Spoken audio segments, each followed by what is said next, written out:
In darkest theater, or at home at night, no movie shall escape my sight. Sequels, remakes, and comic book movies have fright.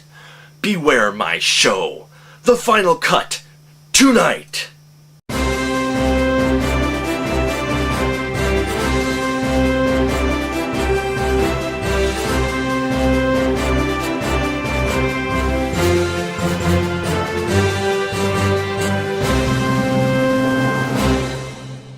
Hey everyone, yes it is that time, it is I, and we are looking at the movie that everybody's talking about, Green Lantern, the highly anticipated comic book adaptation to movie that's out in your theaters right now. Now, we've got Ryan Reynolds playing the title character of Green Lantern, who is also known as Hal Jordan in his day job. Hal Jordan is this irresponsible gentleman who really recognizes that he is irresponsible, and he has some childhood trauma from a family tragedy, which most of your superheroes need in their history in order to become superheroes, apparently.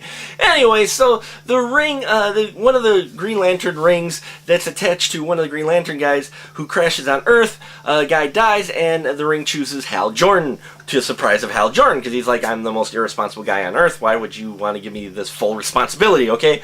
Well, he soon finds out he's part of the bigger Green Lantern Corps, and they're on a mission to fight Parallax, who's this guy who feeds off the energy of fear, which is yellow, and the Green Lantern Corps feeds off the energy of hope, which is green, and hence you've got that battle going on. You got Parallax coming in and going towards Earth, because Earth has so many people, and he can, lots of fear, and he can feed that energy and really build up, and then he can take over the universe. Okay, link to the bottom cast and crew. Check out the rest of the details of the plot. Look, folks, Green Lantern I thought was going to be a hard sell to begin with when I heard they were going to do the movie. One, because what may look good on comic book paper doesn't always look good in live action, and I'm talking about the visuals. With Green Lantern's ring, you can create anything you want. Unfortunately, some of the things that he came up in the comic book, while very effective, kind of looked a little cheesy, a little comical. Well, I can tell you in this one, the stuff he comes up with does not come off comical or cheesy, and you come to accept it. They set up the film, at least in that respect, structured such a way so that his constructs, the things that he makes with his ring, you accept that he makes these, and they're fun to watch. I mean, so visually, the visuals in this movie are, they gave Jorge Lucas a run for his money as far as CG visuals. I swear, every single shot in this film has some CGI or something going on, okay? So the CGI and the effects there were decent in most parts, and then in other parts, they were kind of shaky, okay? When you get to these Guardian guys, the ancient guys on Oa, and they went completely CG with them, and I wish they hadn't. I'd rather have them do guys in prosthetics, because if you ever seen the big-headed ancient guys in the comic book, it would have looked a lot better with aesthetics. Instead, the Oa guys kind of come off as rejects from Mars Attacks, okay? But other than them, I did enjoy the planets, the different planets, the, some of that CGI, some of the stuff that Hal Jordan comes up with looks really, really good. So, visually stimulating movie, yes indeed, okay? Now, other parts that I liked about it, there were bits and parts of the plot that I really enjoyed. Some parts that gave it a little bit of a serious superhero tone, similar to what you've seen out of maybe the first Spider-Man, and even out of, but not so realistic, but out of the first, the remake Batman, okay, Batman Begins, and along that line. So there were parts of it that were really good like that, and then there were parts that stank.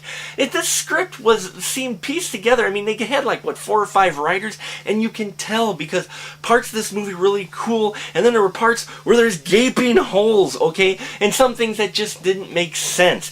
Now, you can tell it's got to be geared towards the younger crowd, because anyone who's not paying attention to all the visuals and the cool aliens and everything may start paying attention to the plot, and you realize there's some gaping holes in here and things that you went, well, why didn't they just do that back then wait until now, okay? So, some gaping holes in the plot. The direction was alright. I didn't mind the direction, but again, we're in our new modern cuts, so there's a lot of quick cuts and stuff in this movie, and I didn't care for some of the direction they handled it. Like I said, it's funny, there were glimmer and parts that were really good, and then there were parts that just, I thought, stunk and cheesy and too over the top, and it's the script. It wasn't the visuals or the other things. It didn't give a nice cohesive movie like I was hoping it would. It seemed a little bit more disjointed. So you've got that going on. And then the production design itself with, now the visuals, like I said, were good, but if you ever looked at the comic, why they changed some things, I don't know. One,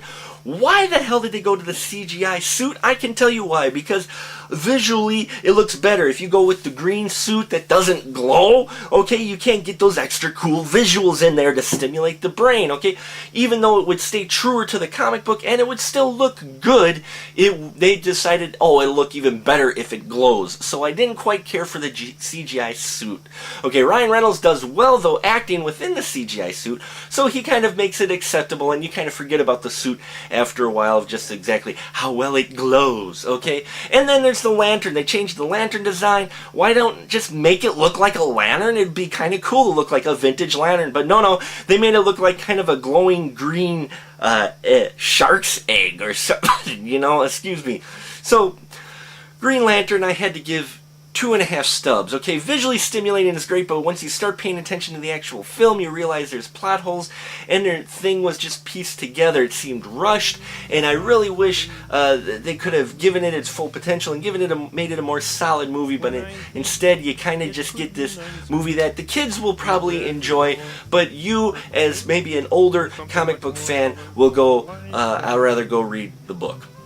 And that'll about do it for us here at the Final Cut. Until next time, keep that ticket stub. It's not easy being green. It seems you blend in with so many other ordinary things.